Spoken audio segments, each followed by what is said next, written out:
भगवती तुलसी जी की संपूर्ण कथा का वर्णन पाठ 1 में आइए जानते हैं। एक बार देवराज इंद्र देवगुरु बृहस्पति के साथ भगवान शिव का दर्शन करने कैलाश गए। महादेव ने दोनों की परीक्षा लेनी चाहिए, इसलिए रूप बदलकर अवधूत बनकर उनके शरीर पर कोई वस्त्र न था। उनका शरीर जलती हुई अग्नि के समान धधक रहा था और अत्यंत भयंकर नजर आते थे। अवधूत दोनों के रास्ते में खड़े हो गए। इंद्र ने एक विचित्र पुरुष को रास्ते में खड़ा देखा तो चौंक गए। इंद्र को देवराज होने का गर्व घेरने लगा। उन्होंने उस भयंकर पुरुष से पूछा, तुम कौन हो?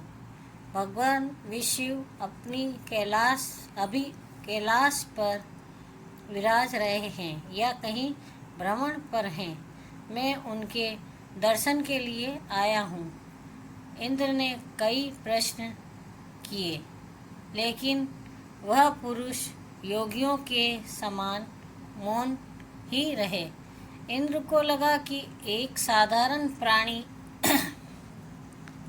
उनका अपमान कर रहा है। उनके मन में देवराज होने का अहंकार उपजा, जो क्रोध में बदल गया।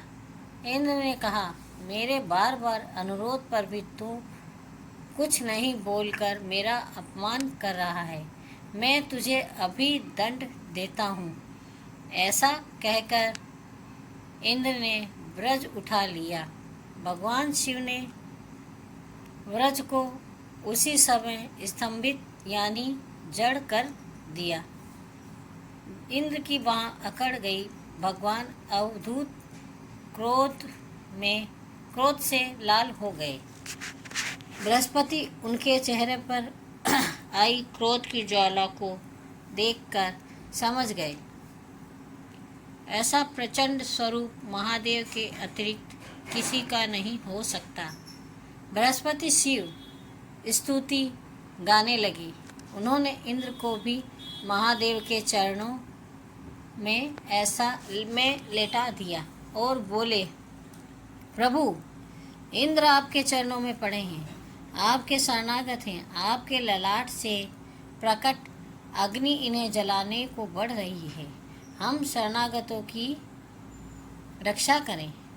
बृहस्पति ने विनती की, प्रभु, भक्तों पर आपकी सदा कृपा बरसती है। आप भक्त वत्सल और सर्वसम्मत हैं।